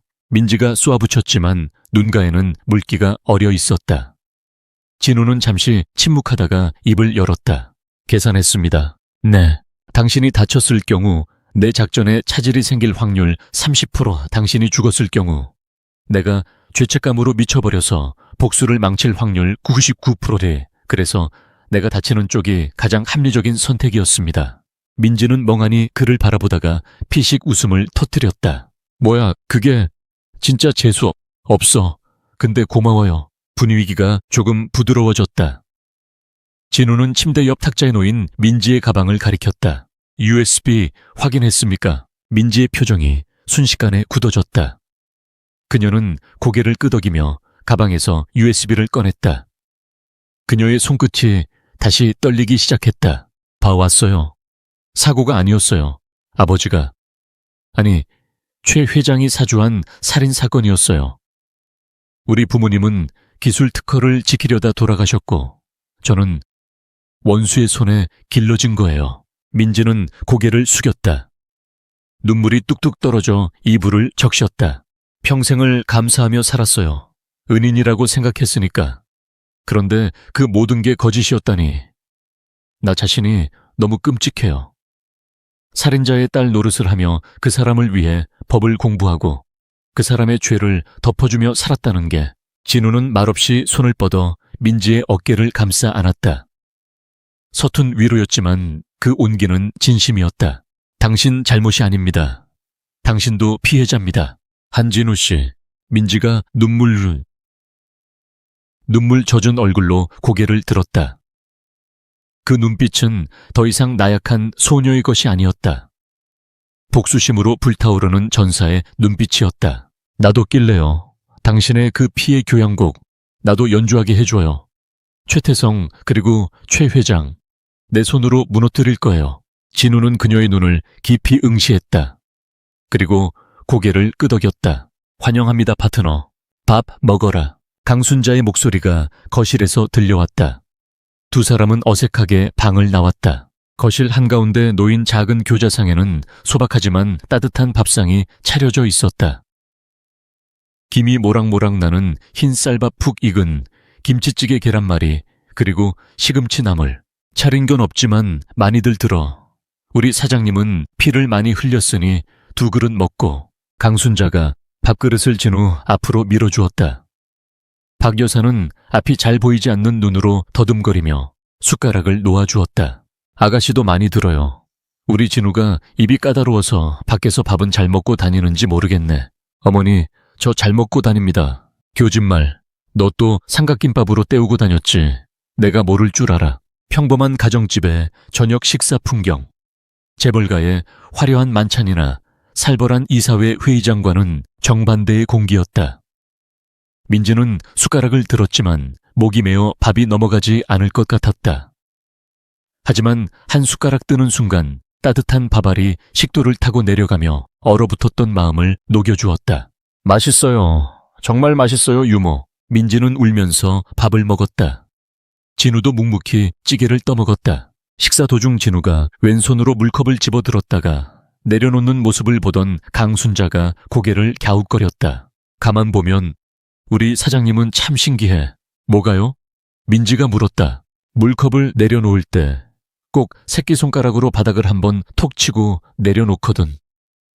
예전에 내가 모시던 분도 꼭 저런 버릇이 있었는데 진우의 숟가락질이 멈칫했다. 강순자가 말하는 모시던 분. 그것은 바로 20년 전 최 회장의 운전기사였던 자신의 아버지 김철수였다. 강순자는 당시 최 회장 집의 가정부였기에 아버지를 잘 알고 있었다. 그분 참 좋으신 분이었는데 억울하게 돌아가셨지. 강순자가 혼잣말처럼 중얼거렸다. 진우는 아무 말 없이 밥을 삼켰다. 아직은 때가 아니었다. 자신의 정체를 밝히는 것은 모든 복수가 끝난 뒤여야 했다. 그때 진우의 주머니 속에 있던 스마트폰이 진동했다. 암호화된 메시지였다. 블랙 시스템 백도어 설치 완료. 접속 준비됨. 진우의 입꼬리가 살짝 올라갔다. 식사를 마친 그는 젓가락을 내려놓았다. 잘 먹었습니다. 그의 눈빛이 다시 차갑게 빛났다.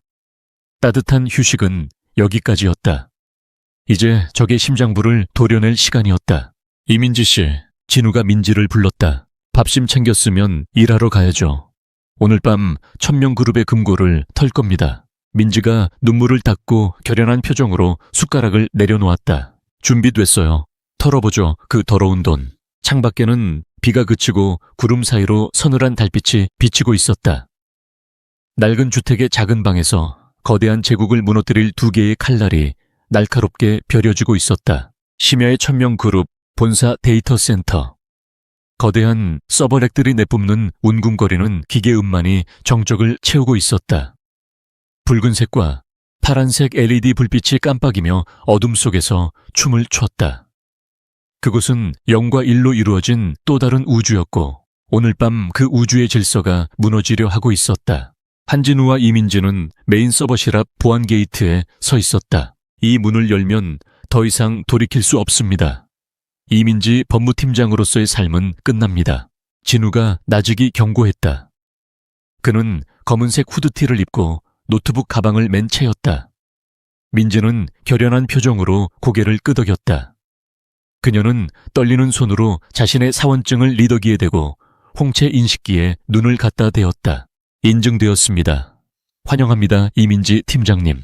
차가운 기계음과 함께 육중한 강철문이 열렸다. 내 삶은 그 파일들을 본 순간 이미 끝났어요. 이제는 죗값을 치를 시간이에요. 아버지의 죄, 그리고 그를 도운 나의 죄까지. 두 사람은 서버실 안으로 잠입했다. 진우는 익숙하게 메인 터미널에 접속 케이블을 연결했다. 그의 손가락이 키보드 위에서 춤을 추기 시작했다. 다다다닥, 경쾌하면서도 살벌한 타건음이 공간을 메웠다. 화면에는 수천 줄의 코드가 폭포수처럼 흘러내렸다. 최태성은 블랙 시스템을 이중 방화벽 안에 숨겨뒀습니다. 표면적으로는 사내 복지기금 서버로 위장해놨지만 그 껍데기를 벗겨내면 진우가 엔터키를 강하게 눌렀다. 액세스, 디나이드 재업소 거부. 붉은 경고창이 떴다. 역시 쉽지 않군요. 1차 방화벽은 뚫었지만 2차는 생체 인증이 필요합니다. 최태성 본인 혹은 그의 준하는 권한을 가진 사람의 지문이 있어야 해요. 진우의 미간이 좁아졌다. 해킹으로 우회하려면 시간이 너무 오래 걸렸다. 그때 민지가 나섰다. 그에 준하는 권한 저한테도 있어요. 네, 초에 회장님이 작년에 저를 법정 대리인으로 등록하면서 제 생체 정보를 마스터키 권한에 추가해뒀어요. 만약의 사태를 대비해서 말이죠. 민지는 터미널의 지문 인식 패드에 엄지손가락을 올렸다. 아이러니했다. 자신을 감시견으로 부리기 위해 쥐어준 목줄이 주인의 목을 조르는 올가미가 되는 순간이었다. 생체 인증 완료. 관리자 권한 승인. 화면이 녹색으로 바뀌며 블랙 시스템의 진짜 얼굴이 드러났다. 빙고. 진우의 눈이 매섭게 빛났다. 그는 데이터를 외장하드로 옮기기 시작했다. 수천억 원 규모의 자금 세탁 내역 유령 회사 명단 정관계 로비 리스트. 1000명 그룹의 치부가 낱낱이 기록되어 있었다. 이것만 있으면 그들을 법의 심판대에 세울 수 있어. 민지가 화면을 보며 중얼거렸다. 하지만 그 시각 65층 부회장실. 최태성은 술에 취해 소파에 누워있다가 요란하게 울리는 경보음에 눈을 떴다. 그의 개인 태블릿에 붉은 알람이 뜨고 있었다. 경고 블랙 시스템 무단 접속 감지. 위치 지하 3층 메인 서버실. 접속자 아이디 이민지. 민지가. 태성은 술이 확 깨는 것을 느꼈다. 그는 비틀거리며 일어나 보안팀장에게 전화를 걸었다. 야, 지금 당장 서버실 봉쇄해. 쥐새끼 2마리가 들어왔다. 죽여서라도 끌고 와. 그는 전화를 끊고 분노에 차서 벽에 걸린 모니터를 켰다. 서버실 CCTV 화면이 들어왔다. 후드티를 입은 남자와 이민지가 데이터를 복사하고 있는 모습이 보였다. 남자가 고개를 살짝 돌렸다. 안경 너머의 차가운 눈빛이 카메라를 아니 모니터 너머의 태성을 정면으로 응시하는 것 같았다. 태성은 그 눈빛을 어디선가 본 적이 있다고 생각했다. 아주 오래전 비 오는 날 자신의 아버지에게 굽신거리던 그 운전기사. 하지만 그 운전기사의 눈은 비굴했었다. 저 남자의 눈은 늑대의 눈이다. 태성은 책상 서랍을 뒤져 낡은 인사기록 카드를 꺼냈다. 한진우가 입사할 때 제출한 서류가 아니었다. 흥신소를 통해 뒷조사한 자료였다. 한진우, 본명 김진우, 부 김철수, 1998년 사망. 철수. 태성의 입이 떡 벌어졌다. 하하하하하, 이거였어. 그 운전기사놈 아들이라고 복수극이라도 찍으러 온 거야. 태성은 광기 어린 웃음을 터뜨렸다.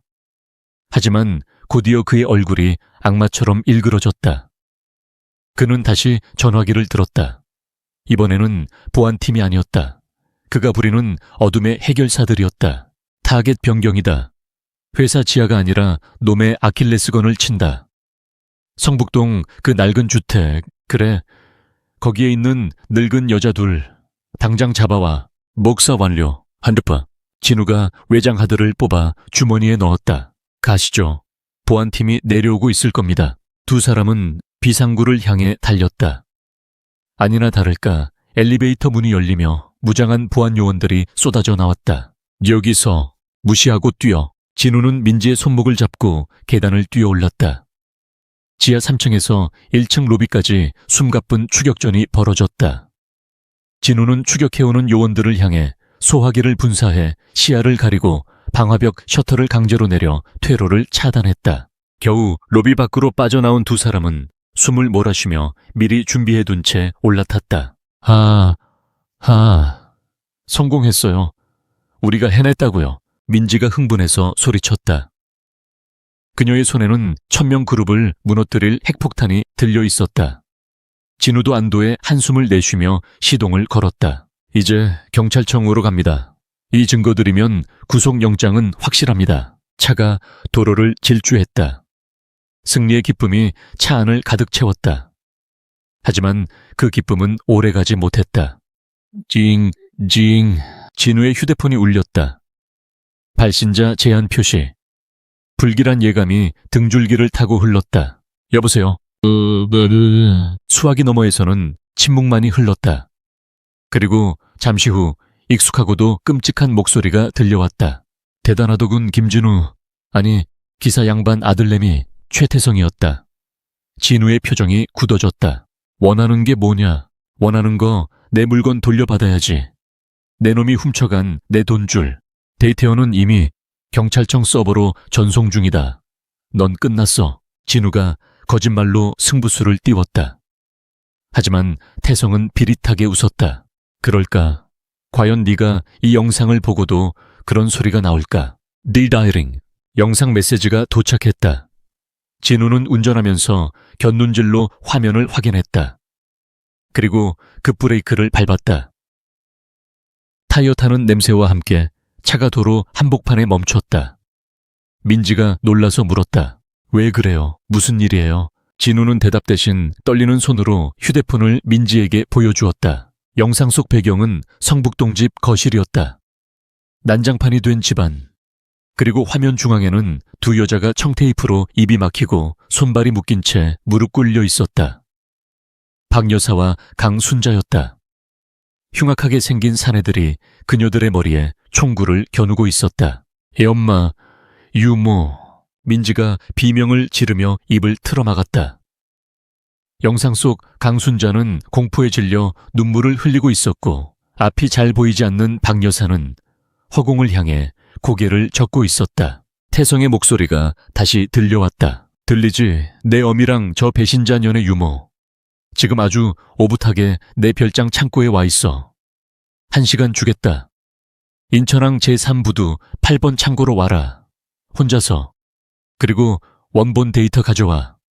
복사본 남겨두거나 경찰 부르면 그 즉시 이 늙은이들 뇌수는 바닥에 흩뿌려질 거야. 초의 태성 내놈이 사람이냐. 진우가 처음으로 이성을 잃고 고함을 쳤다. 평정심 냉철함, IQ 180의 두뇌. 그 모든 것이 어머니의 위기 앞에서는 무용지물이었다. 입 닥치고 빨리 튀어와. 그리고 옆에 있는 우리 사랑스러운 여동생 민지도 데려와라. 배신자는 가문의 법도로 다스려야지. 전화가 끊어졌다. 차 안에는 무거운 절망만이 감돌았다. 진우는 핸들을 꽉 쥐었다. 손마디가 하얗게 질리다 못해 핏기가 사라졌다. 그는 고개를 숙이고 거친 숨을 몰아쉬었다. 죄송합니다. 제가 방심했습니다. 태성이가 이렇게까지 더럽게 나올 줄은 사장님 탓이 아니에요. 민지가 눈물을 닦으며 진우의 손을 잡았다. 그녀의 손도 떨리고 있었지만 목소리에는 힘이 들어가 있었다. 울고 있을 시간 없어요. 가요. 가서 구해야죠. 함정입니다. 가면 죽습니다. 알아요. 하지만 안 가면 엄마랑 유모가 죽어요. 그리고 당신 혼자서는 못해요. 저놈들 내 얼굴 알아요. 내가 미끼가 될 수 있어요. 진우가 고개를 들어 민지를 보았다.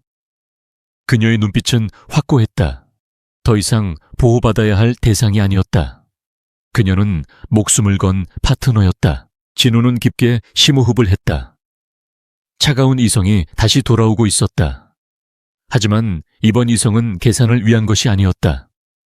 살육을 위한 것이었다. 트렁크를 열어주십시오. 네, 제 아버지의 유품이 있습니다. 언젠가 이런 날이 올 줄 알고 준비해둔 게 있죠. 진우는 차에서 내려 트렁크 바닥 매트를 걷어냈다. 그곳에는 낡은 공구함 대신 검은색 하드 케이스가 놓여 있었다. 케이스를 열자 특수 제작된 3단봉 전기 충격기, 방검복, 그리고 섬광탄 몇 개가 들어있었다. 실리콘밸리에 있을 때 용병 출신 보안 전문가에게 거액을 주고 구입한 장비들이었다. 진우는 셔츠를 벗고 방검복을 착용했다. 그 위에 다시 수트 재킷을 걸쳤다. 소매 안쪽에는 단검을 숨겼다. 안경을 벗어 차 안에 던져두었다. 이민지 씨, 진우가 비장한 표정으로 민지를 바라보았다. 당신은 유도를 했으니 근접전은 가능할 겁니다. 하지만 놈들은 흉기를 들고 있어요. 절대 정면 승부는 하지 마십시오. 내 등 뒤를 지키고 기회가 오면 인질들을 데리고 도망치십시오. 당신은요? 저는 오늘 밤 악마가 될 겁니다. 진우의 눈동자가 깊은 어둠으로 물들었다. 그것은 더 이상 CEO의 눈이 아니었다. 부모를 잃고 이제 남은 가족마저 이를 위기에 처한 한 남자의 처절한 살기였다. 출발하죠, 지옥으로. 진우가 엑셀을 밟았다. 검은 세단이 굉음을 내며 인천항을 향해 질주했다. 밤하늘을 가르는 번개가 그들의 앞길을 비추고 있었다. 인천항 제3부두 8번 창고 앞, 비가 억수같이 쏟아지고 있었다. 거대한 창고문은 굳게 닫혀 있었고 주변에는 험상궂은 사내들이 순찰을 돌고 있었다. 차를 멀리 세워두고 잠입한 두 사람은 컨테이너 뒤에 숨어 상황을 살폈다. 정문에는 4명, 안에는 몇 명인지 모릅니다. 태성이는 2층 사무실에서 내려다보고 있을 확률이 큽니다. 진우가 속삭였다. 제가 시선을 끌게요. 그 사이에 뒷문으로 들어가세요. 민지가 제안했다. 안 됩니다. 너무 위험해요. 시간이 없어요. 10분 남았다고요. 민지는 진우의 대답을 듣기도 전에 컨테이너 밖으로 뛰쳐나갔다. 야, 이 쓰레기들아, 나왔다. 민지가 돌멩이를 던지며 고함을 쳤다. 정문에 있던 사내들이 깜짝 놀라 그녀 쪽을 바라보았다. 에어, 저거 이민지 팀장 아니야? 자바 부회장님이 데려오라고 하셨다. 사내 셋이 민지를 향해 달려갔다. 정문이 비었다. 제기랄. 진우는 욕설을 내뱉으며 그 틈을 타 창고 쪽으로 전력 질주했다. 민지의 희생을 헛되이 할 수 없었다. 그는 그림자처럼 빠르게 움직여 남은 한 놈의 뒤로 접근했다. 이옥. 진우의 3단봉이 놈의 뒤통수를 가격했다. 놈은 소리도 못 지르고 기절했다. 진우는 창고의 쪽문을 조심스럽게 열었다. 안에서는 비릿한 바다 냄새와 녹슨 철 냄새가 났다. 그리고 희미한 조명 아래 의자에 묶인 두 여인의 모습이 보였다. 그 주변을 둘러싸고 있는 건 10명이 넘는 검은 양복의 사내들. 그리고 2층 난간에서 낄낄거리며 와인을 마시고 있는 최태성. 에어서 와라, 한진우. 내 무대에 온 걸 환영한다. 태성의 목소리가 스피커를 통해 창고 안에 울려 퍼졌다. 10명의 사내가 동시에 쪽문을 향해 고개를 돌렸다. 진우는 3단봉을 착 소리나게 펼쳤다. 그래, 연주를 시작하지. 피의 교향곡을. 그는 망설임 없이 어둠 속에서 빛 속으로 걸어 들어갔다. 혼자서 10명을 상대해야 하는 죽음의 무도회. 하지만 그의 발걸음에는 조금의 두려움도 없었다. 차가운 빗줄기가 인천항의 아스팔트 바닥을 세차게 때리고 있었다. 창고 밖 어둠 속에서 거친 숨소리와 타격음이 빗소리에 섞여 울려 퍼졌다. 이 도간년이. 사내 하나가 진흙탕에 처박히며 비명을 질렀다. 이민지였다. 그녀는 빗물에 젖어 무거워진 정장 재킷을 벗어 던진 채 하얀 블라우스 차림으로 사내들과 대치하고 있었다. 그녀의 머리카락은 헝클어져 얼굴에 달라붙었고 주먹은 까져 피가 배어나왔지만 눈빛만은 살아있는 맹수처럼 형형하게 빛났다. 감히 누구 보고 연이래. 나 천명그룹 법무팀장이야. 니들 변호사 비용 감당할 자신 있어. 민지는 달려드는 놈의 멱살을 잡고 그대로 뒤로 누우며 배대 뒤치기를 시전했다. 구당탕. 거구의 사내가 공중에서 원을 그리며 바닥에 내동댕이 쳐졌다. 유도 사단의 실력은 폼이 아니었다. 하지만 상대는 너무 많았다. 그녀가 한 놈을 제압하는 사이 다른 두 놈이 뒤에서 동시에 덮쳤다. 이거 놔, 이거 안 놔. 민지는 팔꿈치로 놈의 명치를 가격하고 발버둥 쳤지만 굵은 밧줄이 그녀의 손목을 결박했다. 머리채가 잡혀 고개가 뒤로 젖혀졌다. 팀장이고 나발이고 부회장님이 데려오라잖아. 끌고 가. 질질 끌려가는 민지의 시야가 흔들렸다. 빗물인지 눈물인지 모를 액체가 뺨을 타고 흘러내렸다. 그녀의 시선은 굳게 닫힌 창고 문을 향했다. 한진우, 죽지 마. 제발. 창고 안팽팽한 긴장감이 공간을 지배하고 있었다. 한진우는 창고 중앙에 홀로 서 있었다. 그의 앞에는 10명의 정예 용병들이 쇠파이프와 회칼을 든 채 반원형으로 포위망을 좁혀오고 있었다. 용병들의 눈빛은 거리의 양아치들과는 달랐다. 살인에 익숙한 감정이 거세된 눈빛들. 하지만 진우의 시선은 그들을 넘어 2층 난간을 향해 있었다. 그곳에는 최태성이 한 손에는 와인잔을 다른 한 손에는 권총을 든 채 비스듬히 기대어 서 있었다. 매어찌군. 영화의 한 장면 같아. 태성이 낄낄거리며 와인을 한 모금 마셨다. 내 아비, 김철수 기사도 그랬지. 죽기 직전까지 아주 충직한 개처럼 굴었어. 회장님, 저는 아무것도 모릅니다. 라며 살려달라고 빌더군. 근데 넌 좀 다르네. 눈에 도끼가 가득해. 진우의 턱 근육이 붉어졌다. 그는 천천히 주머니에서 외장 하드를 꺼내 들어 보였다. 원하는 게 이거냐? 오, 그래. 내 돈줄. 그리고 우리 아버지의 치부가 담긴 판도라의 상자. 이걸 넘기면 어머니와 유모는 풀어준다고 약속해라. 태성의 표정이 짐짓 진지해졌다. 그는 2층에서 아래를 내려다보며 혀를 찼다. 한진우, 넌 천재라면서 왜 이렇게 순진하게 굴지? 내가 약속을 지킬 위인으로 보여. 그때 창고 쪽 문이 열리며 민지가 끌려 들어왔다. 그녀는 바닥에 내동댕이 쳐졌다. 민지씨, 진우가 움찔하며 발을 때려 하자 용병들이 일제히 무기를 고쳐주며 위협했다. 진우씨, 오지 마요. 함정이에요. 민지가 소리쳤지만 옆에 있던 용병이 군화발로 그녀의 복부를 걷어찼다. 이유주, 민지가 고통에 몸을 웅크렸다. 자, 상황 파악이 좀 되나. 태성이 권총을 들어 의자에 묶여있는 박 여사를 겨냥했다. 박 여사는 재갈이 물린 채 공포에 질려 눈을 감고 있었다. 옆에 있는 강순자 역시 사시나무 떨듯 떨고 있었다. 선택지 줄게. 아주 관대한 제안이야. 태성이 손가락을 하나씩 펴며 말했다. 첫째, 외장 하드를 바닥에 놓고 무릎을 꿇는다. 그리고 내 구두를 핥는다. 그러면 아주 고통 없이 죽여주지. 둘째, 저항한다. 그러면 1번 타자로 내 어미 모통에 구멍이 날 거고 2번 타자로 저 늙은 유모, 3번 타자로 우리 귀여운 민지 동생이 벌집이 될 거야. 물론 너는 사지를 잘라서 서해 앞바다에 물고기 밥으로 던져줄 거고 잔인한 정적, 빗소리가 지붕을 때리는 소리만이 창고 안을 울렸다. 진우는 천천히 숨을 골랐다. 그의 두뇌가 초고속으로 회전하기 시작했다. 적은 10명, 거리는 5m, 태성과의 거리는 높이 4m, 직선거리 10m. 권총의 사거리 아니다.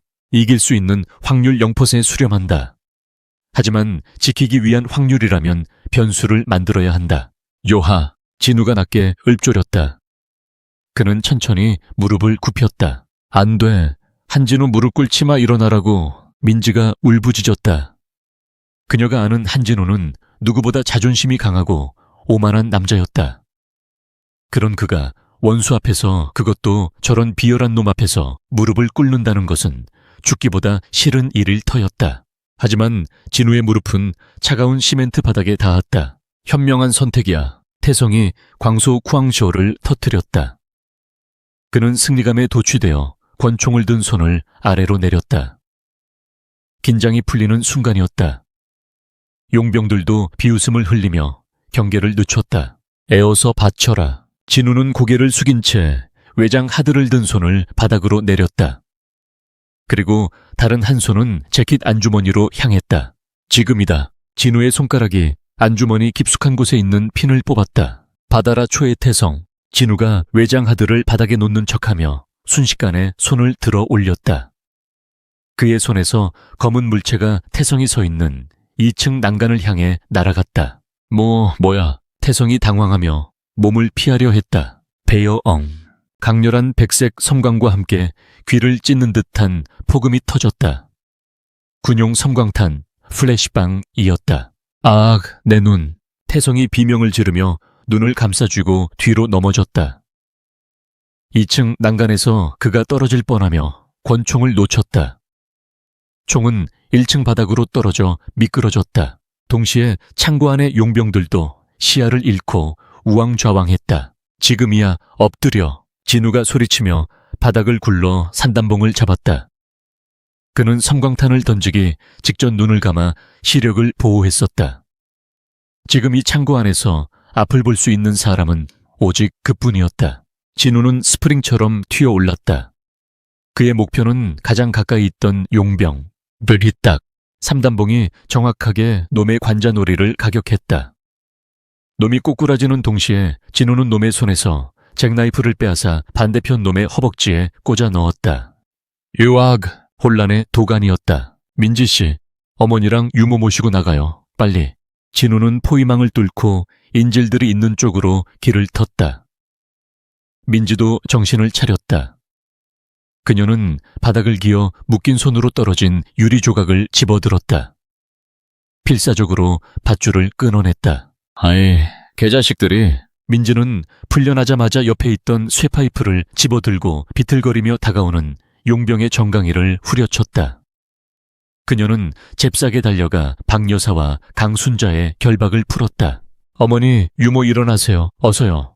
진우야, 우리 진우는 어쩌고. 박 여사가 울먹이며 아들을 찾았다. 제가 막을 테니 먼저 가세요. 어서. 진우가 등 뒤에서 달려드는 2명의 공격을 막아내며 소리쳤다. 그의 수트 재킷은 이미 찢어졌고 방검복 위로 둔탁한 타격음이 이어졌다.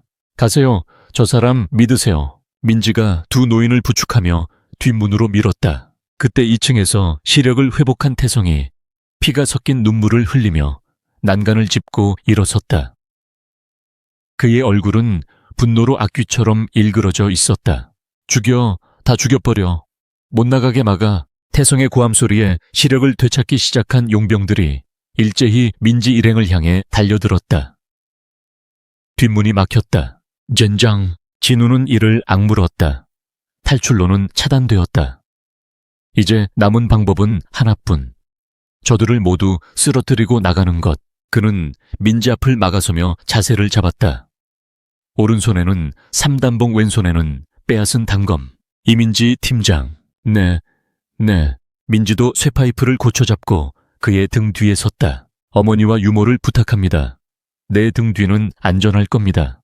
당신 등이나 조심해요. 내가 지켜줄 테니까.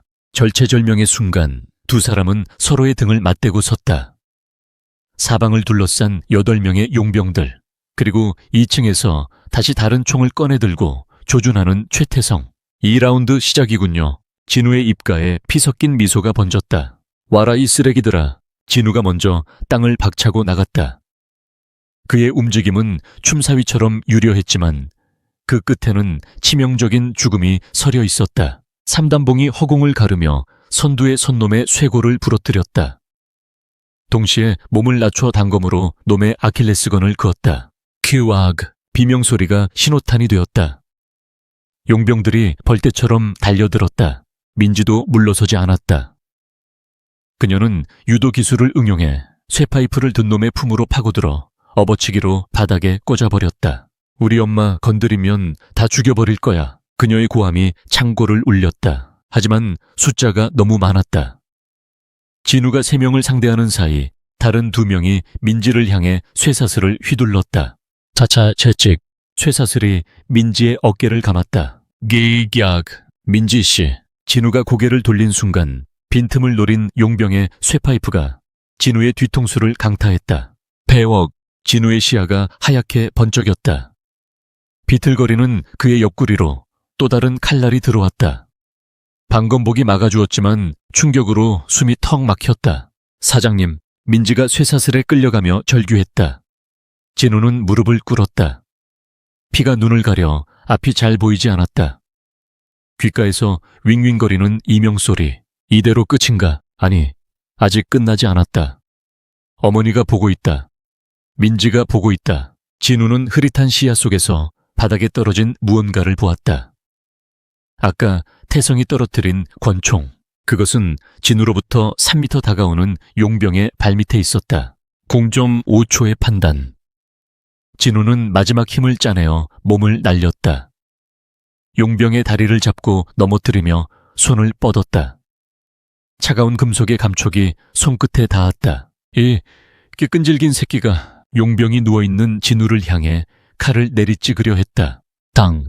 총성이 울렸다. 용병의 칼이 허공에서 멈췄다. 그의 어깨에서 피가 솟구쳤다. 진우는 누운 자세 그대로 총구를 돌려 2층 난간을 향해 방아쇠를 당겼다. 조준할 시간도 없었다. 감각에 의존한 사격, 당당, 두 팔의 총성이 연이어 울렸다.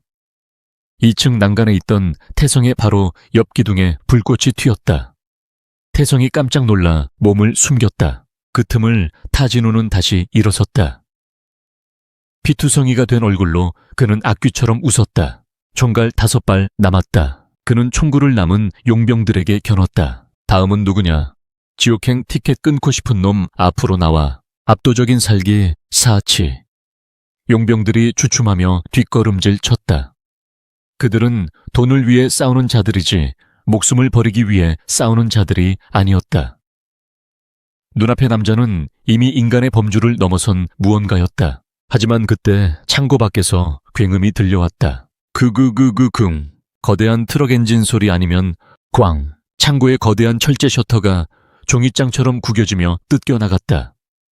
먼지 폭풍과 함께 헤드라이트 불빛이 쏟아져 들어왔다. 낡은 덤프트럭 한 대가 창고 안으로 돌진해 들어와 용병들의 대열을 갈라놓았다. 누구야? 태성이 소리쳤다. 트럭 문이 열리고 운전석에서 한 남자가 내렸다.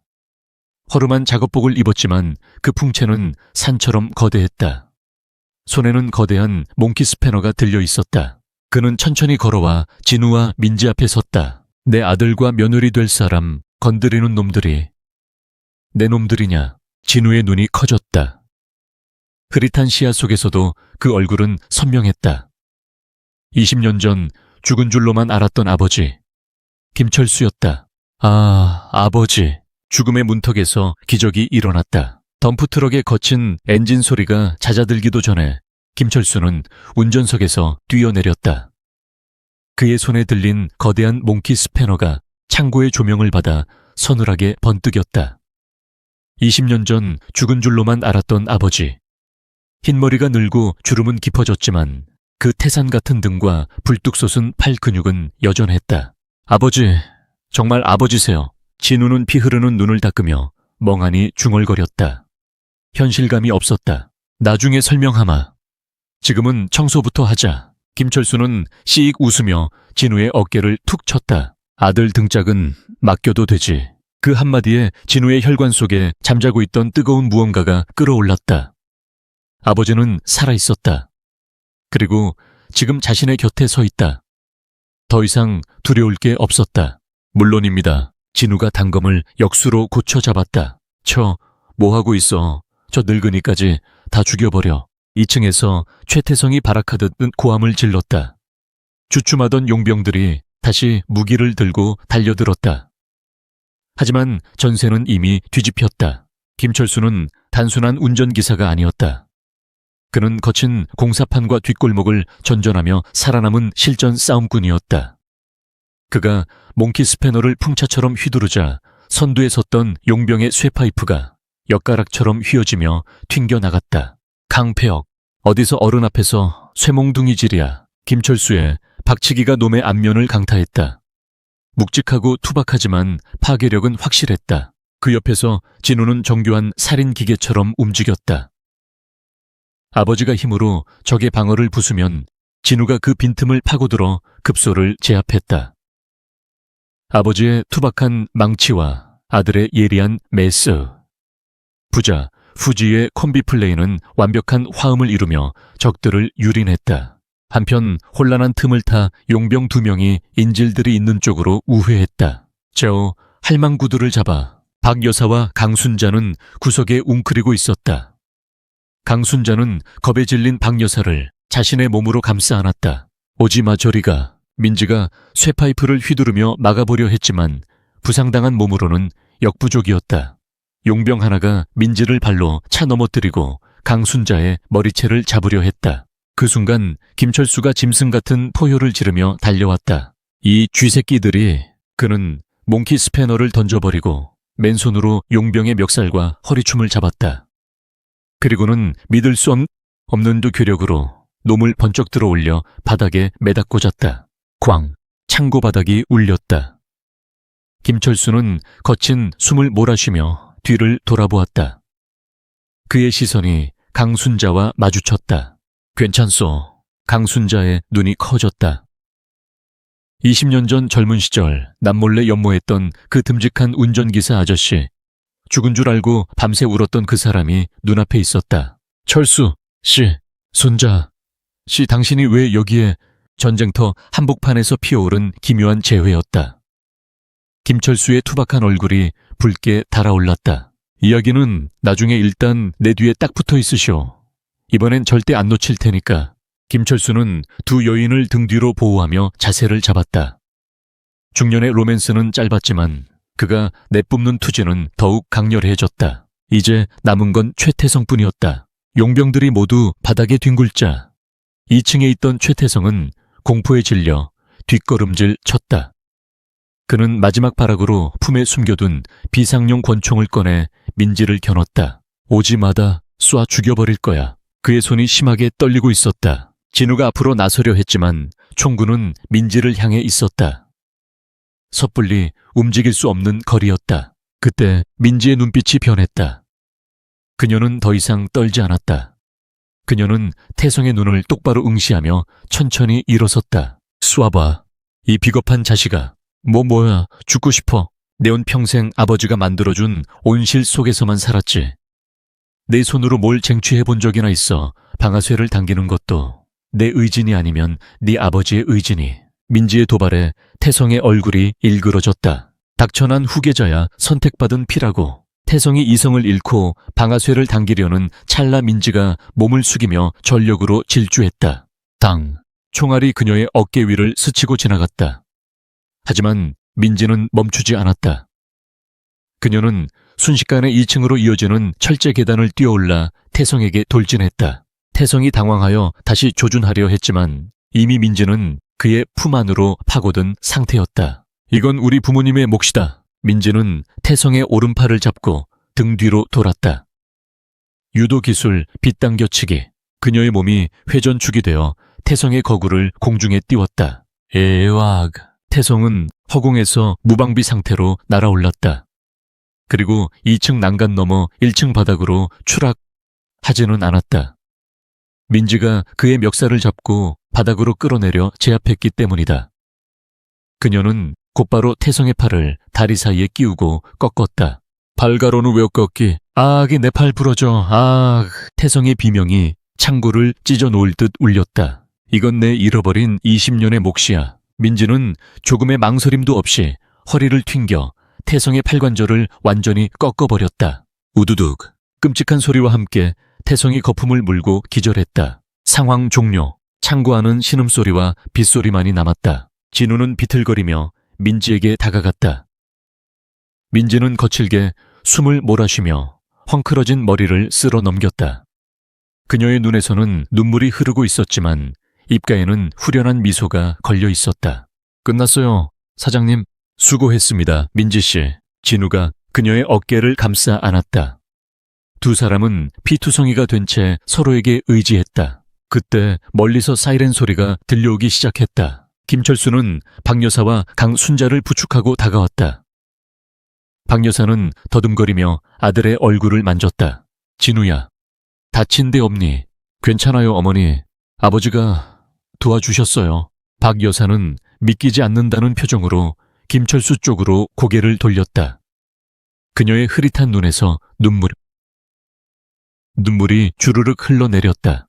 여보, 정말 당신이에요. 미안하오. 20년이나 걸려서 정말 미안하오. 김철수는 투박한 손으로 아내의 눈물을 닦아주었다. 그리고 그 옆에서 강순자가 수줍게 하지만 안도감 어린 표정으로 그들을 바라보고 있었다. 김철수가 쑥스러운 듯 강순자에게도 눈인사를 건넸다. 손자 씨도 고생 많았어. 아니에요. 살아계셔서 정말 다행이에요. 강순자의 얼굴이 발그레해졌다. 그 모습을 본 민지가 킥킥거리며 웃었다. 뭐야, 이 로맨스 영화 같은 분위기는 우리 사장님만 솔로네. 진우도 헛웃음을 지으며 민지를 바라보았다. 글쎄요, 저도 이제 솔로 탈출을 시도해볼까 하는데. 진우의 시선이 민지의 입술에 머물렀다. 민지의 얼굴이 확 달아올랐다. 창고 밖으로 수십 대의 경찰차와 특공대 차량이 도착했다. 푸른 경광등 불빛이 창고 안을 가득 채웠다. 경찰들이 들이닥쳐 쓰러진 용병들과 최태성을 체포했다. 그리고 그 뒤로 휠체어를 탄 노인이 변호사들에 둘러싸여 나타났다. 최 회장이었다. 그는 모든 것이 끝났음을 직감하고 망연자실한 표정으로 서 있었다. 진우는 피 묻은 수트를 입은 채 당당하게 걸어나갔다. 그의 손에는 외장 하드가 들려 있었다. 초회 회장님, 당신의 시대는 끝났습니다. 이제 죗값을 치르시죠. 진우가 경찰에게 외장 하드를 건넸다. 최 회장은 덜덜 떨리는 손으로 가슴을 부여잡았다. 그가 평생을 바쳐 쌓아 올린 제국이 자신이 짓밟았던 운전기사의 아들에 의해 무너져 내리는 순간이었다. 진우는 뒤를 돌아보았다. 아버지, 어머니, 유모, 그리고 민지. 그의 진짜 제국은 그곳에 있었다. 피로 쓰인 교향곡은 이제 막을 내리고 희망의 창가가 시작되려 하고 있었다. 계절이 2번 바뀌었다. 차가운 겨울바람이 물러가고 서울의 빌딩숲 사이로 따스한 봄 햇살이 내리쬐고 있었다. 천명그룹 본사 로비에 설치된 대형 스크린에서는 뉴스 속보가 흘러나오고 있었다. 검찰은 천명그룹 초회 회장에게 징역 20년, 최태성 전 부회장에게 무기징역을 구형했습니다. 이들은 살인교사, 횡령 주가 조작 등 도합 15개의 혐의를 받고 있으며 화면 속 최 회장은 휠체어에 앉아 고개를 푹 숙이고 있었고 최태성은 포승줄에 묶인 채 발악하다가 교도관들에게 제압당하고 있었다. 한때 대한민국을 호령하던 거대 제국의 몰락은 그토록 허망하고 추악했다. 한진우는 로비를 지나치며 잠시 화면을 응시했다. 그의 표정에는 승리감보다는 깊은 안도감이 서려 있었다. 속이 다 시원하네요. 옆에서 이민지가 또각거리는 구두 소리와 함께 다가왔다. 그녀는 이제 더 이상 최 회장의 감시견이 아니었다. 천명그룹의 부패를 도려내는 혁신의 아이콘이자 최연소 법무본부장이었다. 아직 끝난 게 아닙니다.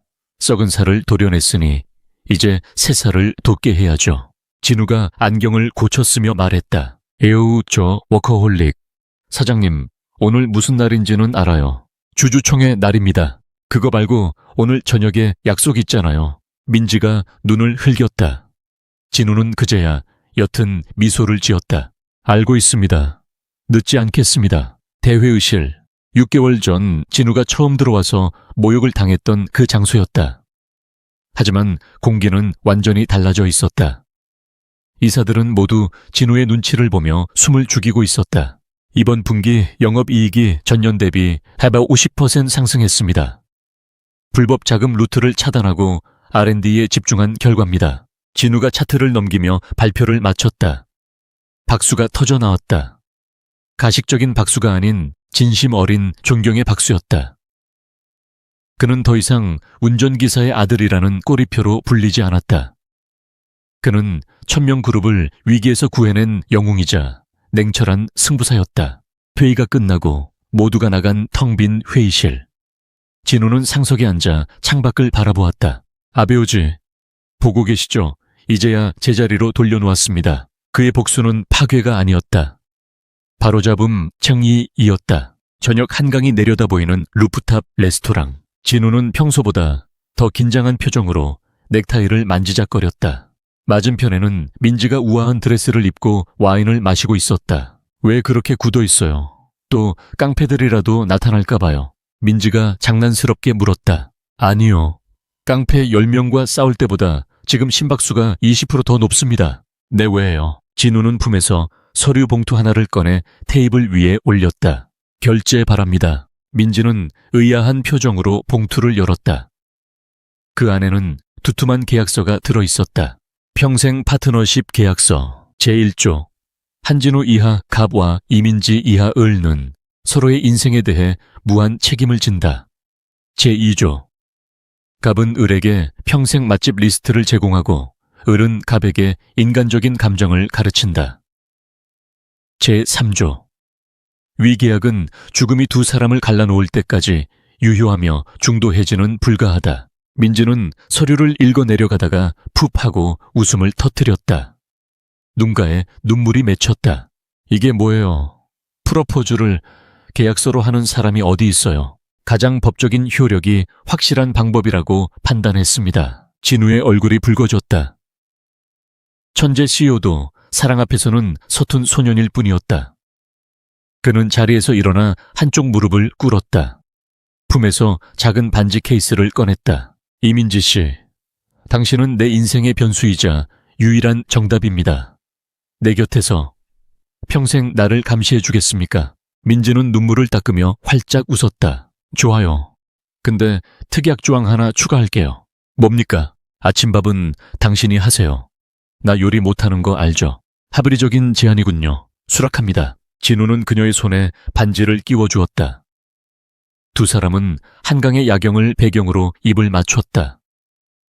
차가운 이성과 뜨거운 감성이 하나로 녹아드는 순간이었다. 주말 성북동 집, 마당에서는 고기 굽는 냄새가 진동했다. 아베오마 고기 탄다 뒤집어라. 박 여사가 마루에 앉아 소리쳤다. 그녀는 수술을 성공적으로 마치고 시력을 회복하고 있었다. 어허, 걱정 마시오. 내가 왕년에 고기 좀 구워봤잖소. 김철수가 집게를 현란하게 돌리며 숯불 앞에서 땀을 흘리고 있었다. 그는 법적 절차를 통해 신분을 회복했고 지금은 진우의 회사 보안 고문으로 일하며 제2의 인생을 살고 있었다. 그리고 그 옆에서 강순자가 상추를 씻으며 타박했다. 아이고 말이나 못하면 지난번에도 다 태워 먹어놓고는 앙순자 씨 너무하네. 내 사랑이 뜨거워서 그런 거라니까. 어머 주책이야 정말. 강순자의 얼굴이 빨개졌지만 입가에는 미소가 떠나지 않았다. 두 사람 사이에는 늦깎이 사랑이 모락모락 피어오르고 있었다. 다녀왔습니다. 대문이 열리고 진우와 민지가 들어왔다. 두 손 가득 선물을 든 채였다. 온냐 우리 며느리 왔는가. 김철수가 반색하며 달려나갔다. 아버지, 저는 안 보이세요. 진우가 투덜거렸다. 네오는 매일 회사에서 보는데 뭐하러 또 봐. 민지야 이리 와라. 내가 제일 맛있는 부위 남겨놨다. 온 가족이 평상에 둘러 앉았다. 왁자지껄한 웃음소리가 담장을 넘어 골목길로 퍼져나갔다. 피비린내 나던 복수극은 끝났다. 차가운 회의실의 공기는 이제 사람 냄새 나는 온기로 채워졌다. 진우는 쌈을 싸서 입에 넣어주는 민지를 보며 그리고 티격태격하며 서로를 챙기는 아버지와 유머 행복하게 웃는 어머니를 보며 생각했다. 이것이야말로 그가 그토록 완성하고 싶었던 진정한 인생의 교양곡이라고. 안녕하세요 독자 여러분. 지금까지 회의실의 피의 교양곡을 사랑해 주셔서 진심으로 감사합니다. 차가운 이성을 가진 한진우와 뜨거운 감성을 가진 이민지가 만나 서로의 상처를 치유하고 거대한 악에 맞서 싸우는 여정을 함께할 수 있어 영광이었습니다. 이 이야기가 여러분에게 정의에 대한 믿음과 사랑의 따뜻함을 전해주었기를 바랍니다. 비록 소설은 끝났지만 그들의 행복한 연주는 계속될 것입니다. 감사합니다.